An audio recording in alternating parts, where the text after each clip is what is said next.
Master Dindo, good morning. Good morning! Good morning. Ayan, kumuha siya kay Ma'am Melanie Hardware ng dalawang Davis Aqua Gloss Sheet at saka black screw.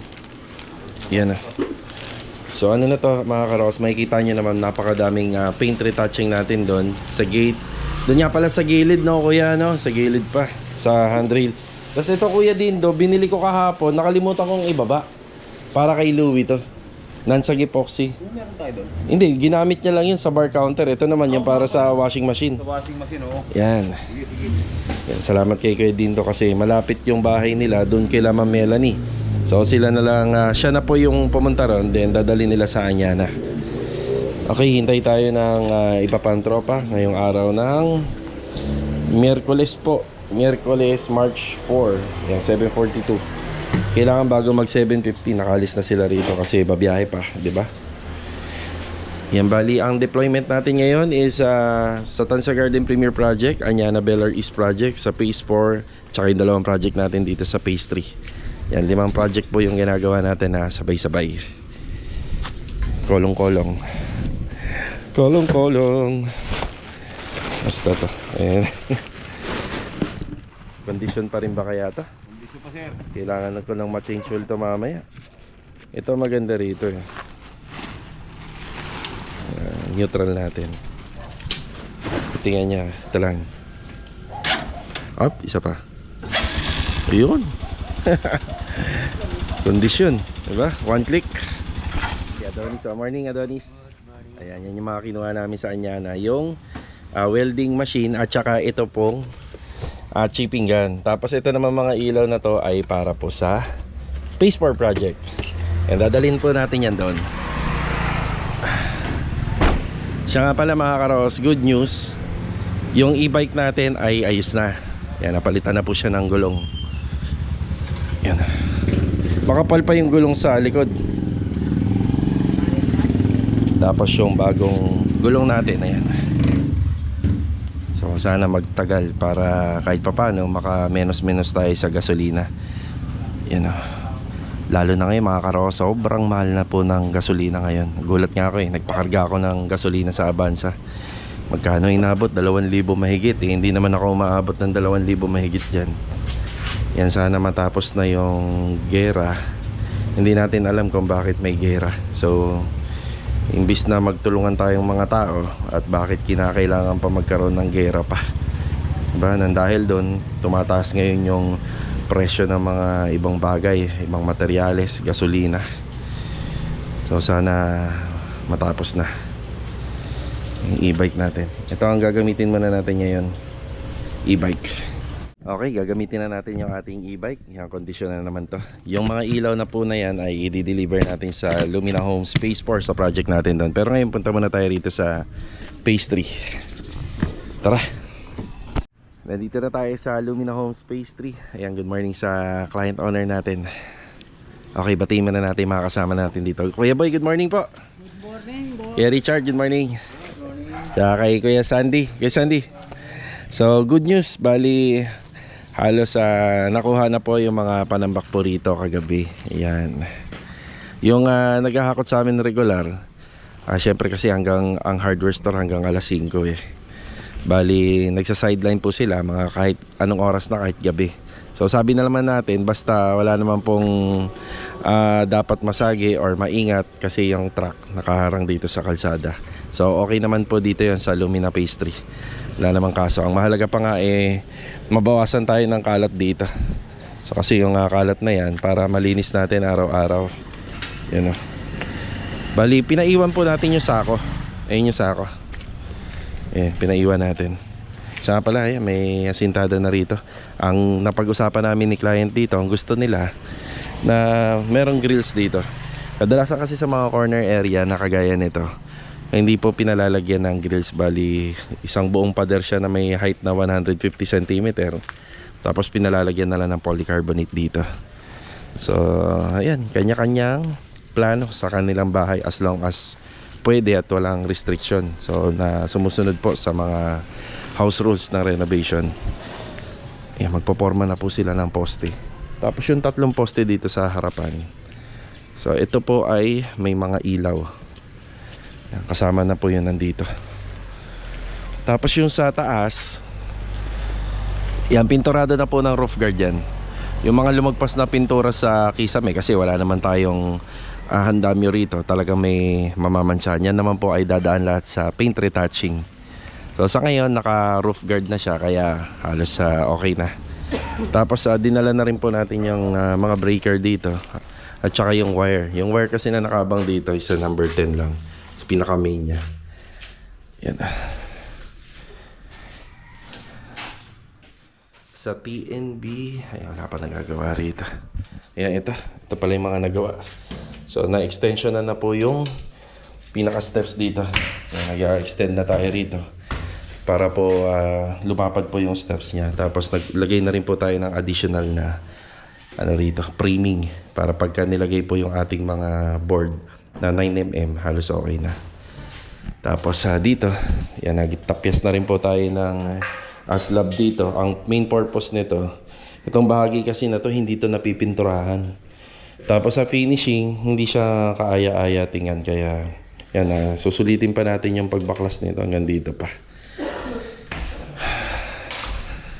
So ito yung mga materyales natin na binili kahapon dun sa JB Electrical Supply. So papalitan po natin yung breaker nya.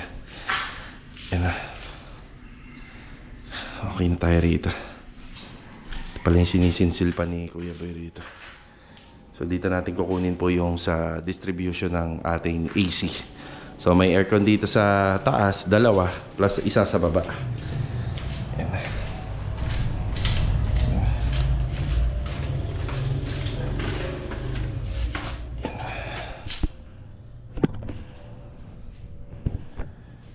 Okay naman na tayo rito mga karokas.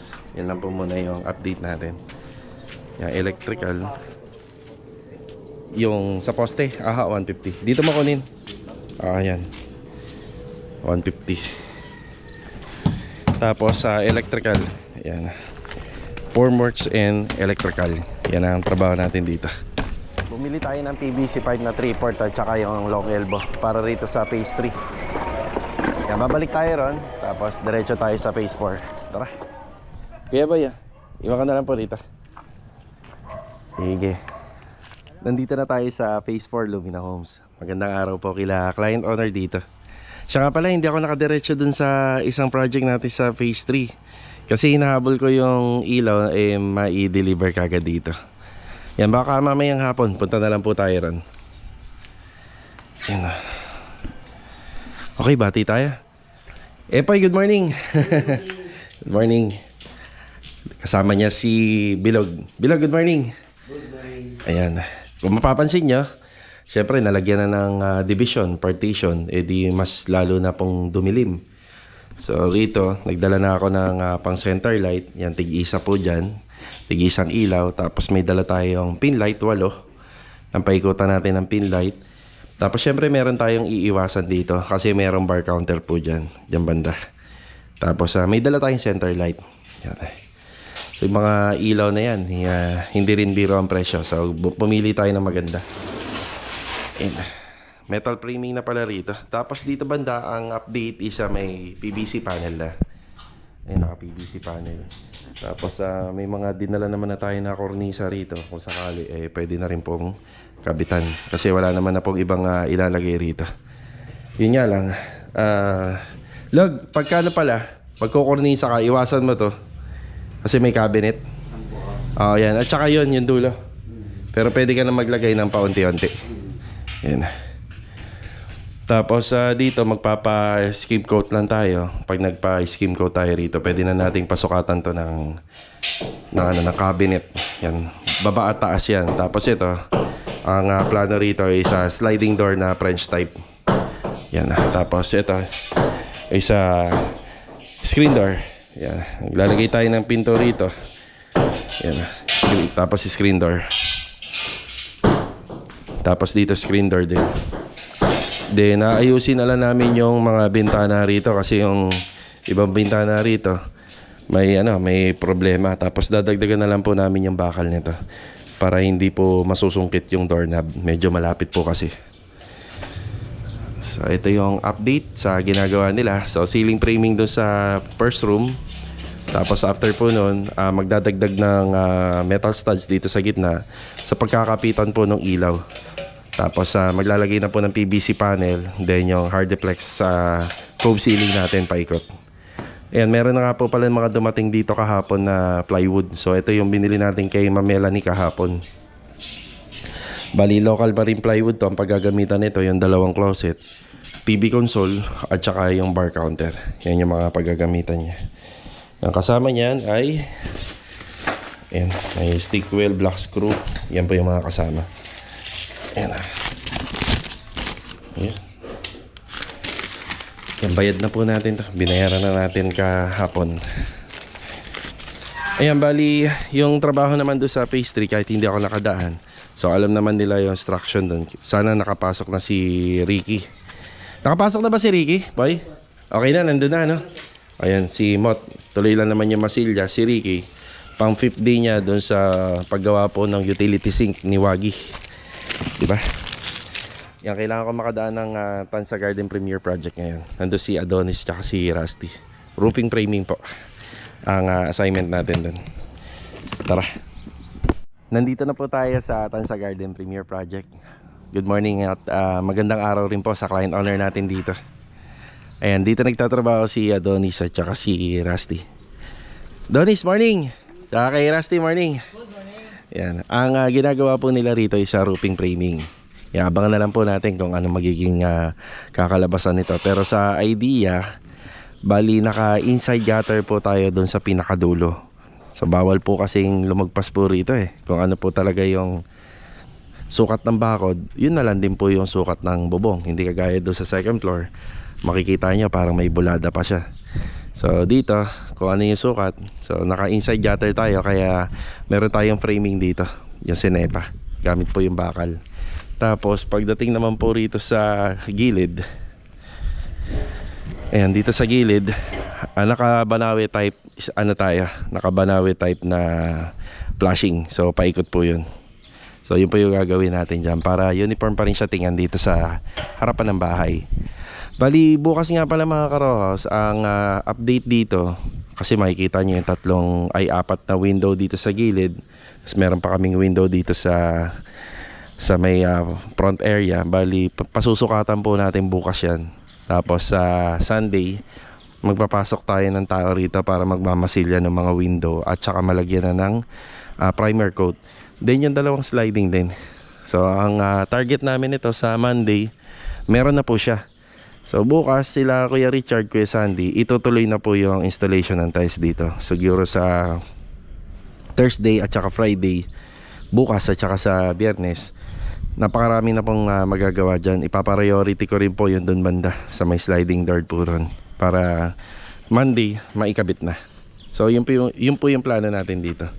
Ngayon syempre pupunta rin sila client para makapagbigay din po ng idea sila Master Batang sa mga gagamitin na materyales.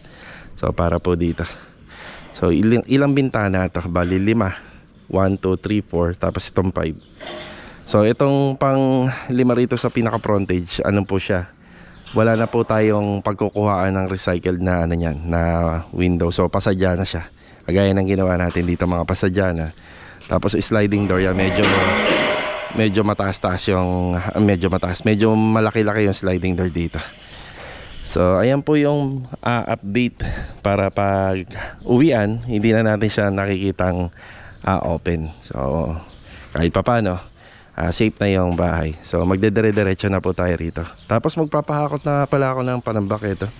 So papahakot na natin to para lumawag na yung area rito. Tsak po kasi mauubos na yung mga bakal na yan, mauubos na po yan. Tapos may konting buhangin pa tayo rito, yan mauubos na rin yan. So magpapadeliver na rin tayo ng buhangin. Ayun mga karohas, yung update dito. Umpisa na yung roofing framing. So mga 2 linggo, lilipas 3 linggo or 1 buwan, halos makikita na natin ang bakod to. Dire-diretso na po yan. Alright. Yan, may mga kailangan sila rito, kukumpletuhin ko lang. Tara.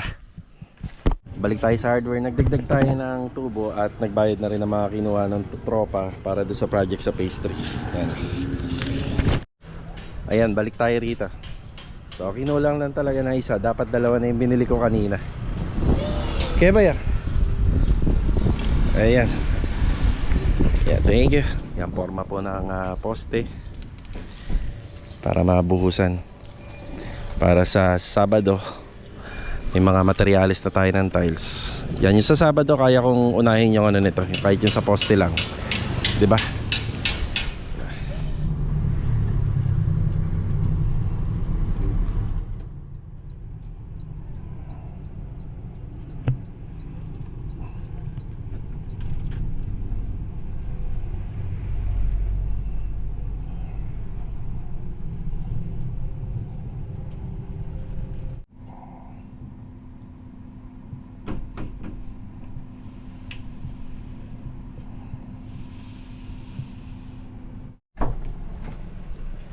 Balik tayo dito sa atin sa Garden Premier Project. Yan.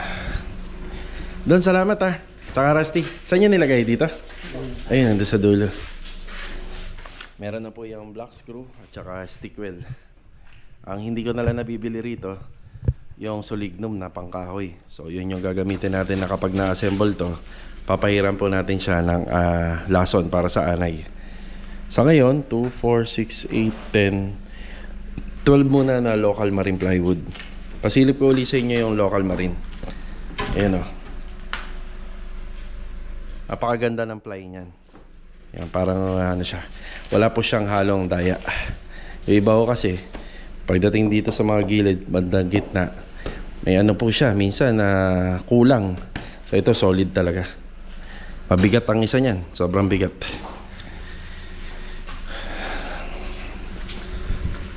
Cutting this. Doon, ito na. Thank you ha. Salamat. So sa ngayon, preparasyon lang po muna. So wala pa po talaga tayong makikita rito. Pero once na maikasa na nila yung framing dyan, yan, dire-diretso na po yan. At saka yung poster rito, dire-diretso na po yan. Mabilis na po yan. Hanggang sa malagyan natin ng primer coat, top coat. Then maglalagay tayo ng insulation. Gamit po yung Pisum board. Then order na tayo ng gutter. Tapos order na tayo ng yero. Then flashing. Yan na. So sa ngayon yan lang po muna.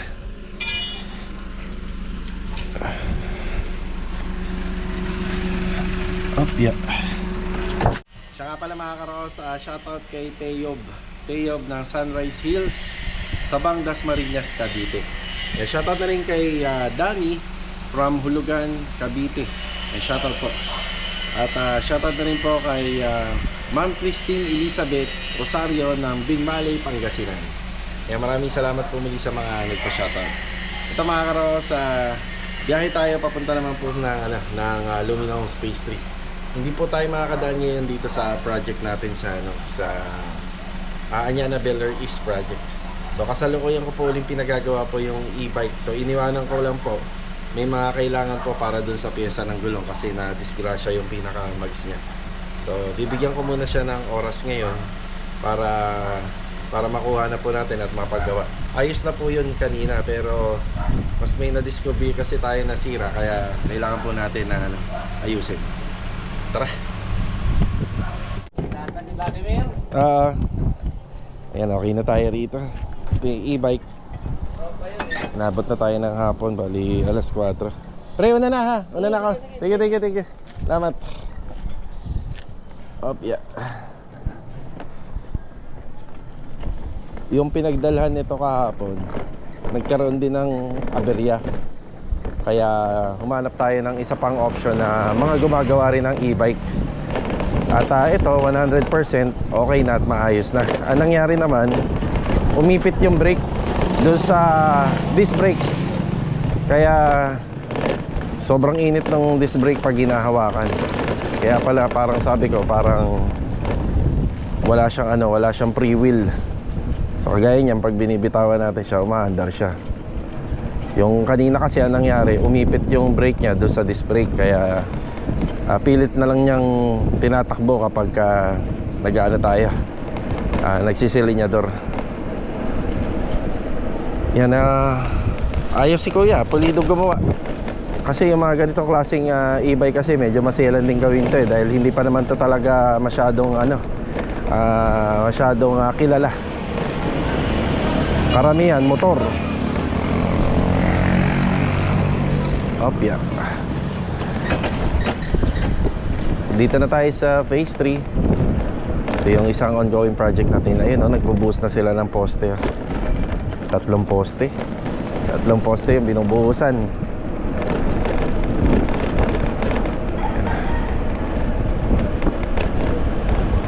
Ngayon pala tayo makakapunta rito. Opya. Mahalaga kasi ang e-bike ngayon dahil medyo tumataas na rin ang gasolina, di ba? Kung hindi naman kailangan talaga yung mga sasakyan, hindi yun ang gagamitin natin. Okay, magandang araw po kay client owner natin dito. Ricky, good afternoon. Ayan si Ricky. Hindi na masakit lalamunan ni Ricky. Okay na, no, Rick? Okay na. So ito yung utility sink natin. Halos matatapos niya in 5th day na po ito. Ganda, oh. Ano na lang ba ang hindi pa nakakabit dito? Ito sa baba. 2, 3, 4, 5, 6, 7. Okay, tapos yung sidings na lang. Ito yung madali. Oo, madali. Yung ako muna dito. Oo. Sige. Bali siyam na lang dito. Pero ito, ang tubig nito, hindi siya may stock na. Hindi, bali, itong isang side na to, kasi naka-center to boss eh. Ito siya, bali nakadrop na agad ng gano'n. Pagdating dito, naka-cross siya. Bababa Ayun, okay, sige. natin. Takbo lang. Sige, okay. Siya nga pala, Rick, baka bukas may kumuha ng shower. Kasi papalitan. Lala mo, Brider. O yung shower na kinabit ni Ilo. Oo, bali may kukuha bukas. Bukas pa naman. So, ang inauthorize ko na lang, pangalan mo, tsaka ni Louie. Okay. Single lang yun. Oo, mali kasi. Oo, papalitan ulit. Mot, good afternoon, Mot. Yun, oh. Yun, oh, puting-puti na, oh. Ready na para sa Stoco finish. Ayan, ready na. So, ito, Mot, kahit wag na to. Kasi, nilalagyan ng tiles to. At saka yung ganito. Ayan, iwan na yan dito. So, yung shower, ito po yun. Yan, bali, i-double tape na lang po namin bukas. Ayan yung mga gamit. Siya nga pala, meron tayong... Yan. Hindi. Ito, yung violet. Yan. Isa lang. Yan lang naman. Yan. Yan yung shower lang. Tapos si Louie, may masking tape yun. Iti-tape na lang ni Louie. Hanggang kinis na. Siya pala kanina, merong ginawa dito. Nagpunta rin pala ako kanina rito. Hindi lang ako nag-vlog kaninang umaga. Ayan, bali ang ginawang preparasyon dito bago mag-primer after po nung liha. Yan, pinagulungan po ng ano to, roller na may tubig para sigurado yung alikabok ay matanggal. So dati ganun din po yung ginagawa. So naibalik lang po ngayon nung bagong bagong pintor, naibalik niya lang yung proseso. Pero yung madalas hindi na natin nakikitang ginagawa yan sa mga preparasyon ng pader. Yan, okay na rin dito. Yan, meron na lang po kami ilalagay dito sa edge nito. Yan, paikot po siya. Yan na lang po. Yun na lang po yung kulang dyan. Tapos ipagpapatuloy na yung pintura. Bukas or sa susunod na araw, ito naman po yung sikasuhin. Yung dito banda, sa labas. Dito sa labas, bali common paint po yung gagamitin natin. So ang primer namin dito is Acrytex primer. Tapos yung pintura rito is kung ano yung kulay ng dingding ng lumina. Ayun po yun, yung beige. Yan, tapos kung ano yung mga naabutan natin dyan, ibabalik lang naman po natin yung kulay nya. So dito naman po magbamasilya. Maganda na po yung preparasyon sa loob. Makinis, malinis. So medyo marami nga lang pong gamit. Yan, baka bukas magtanggal na rin po ako ng gamit dito kasi medyo maluwag na rin naman dun sa bodega. Yan. Si Ricky magpuputol. Jeric. Okay. Tapos isa pa sa mga bibigyan ng mga preparasyon, itong sa ibabaw ng poste, yung mga gilid ng poste. Yan, para malinis na talaga. Yan, sa nakikita ko, itong project na to, siguro mga na lang to, matapos lang yung mga preparasyon nito, tapos yung top coat. si Kuya Rigor na ang susunod dito. Yun ang nakikita ko. Sa tiles naman, si Louie na lang naman ang medyo maraming trabaho rito. Kasi pati yung hagdanan, yung kulang pa tayo doon, wala pa nagagawa sa hagdan. Sa TNB, tatapusin pa yun. Bali, uulitin ko lang yung tip na ibibigay ko sa inyo ngayong araw. Hindi naman po masama or walang mawawala kung sakaling pagkatapos ng masilya o ng liha, ito kung pagkatapos ng masilya or liha rito, ay pupunasan nyo yung mga pader. So ako noon, ang ginagawa ko rito, meron akong malaking basahan. Pagkatapos ng maliha galing sa masilya, may malaki akong basahan noon, pinupunasan ko siya. Pero pwede naman na meron kang roller, sasawsaw mo sa tubig, tapos papagulungin mo ng pagugulungin. Ngayon kung makapansin mo yung roller ay makapal na sa alikabok, babalnawan mo siya, uulitin mo lang yung proseso. Kailangan malinis na tubig yung gagamitin mo. Kailangan malinis na tubig. Isang isang proseso yan na madalang na natin makita ngayon sa mga nagmamasilya. Yung iba ho kasi pagkatapos na ang liha, winawalis lang. Yan. Tapos meron pa akong isang idea na tip na ibibigay na kadalasan hindi nyo na rin nakikita kapag nagmamasilya ng pader. So ito kunyari rough finish. Ang isang tip dito is yung wiwisikan mo siya ng tubig. Ito yung wiwisikan mo siya ng tubig para mas lalong kumapit po yung skim coat. Yan, madalas hindi na rin natin nakikita yan. So hindi ko lang na-videohan kung paano ginagawa nung pintor natin na si Mot, yung mga ginawa niya kanina. Ito, pinaliwanag ko na lang po sa vlog. Siguro, pag masilya siya rito sa harapan, yan, may ipapakita natin.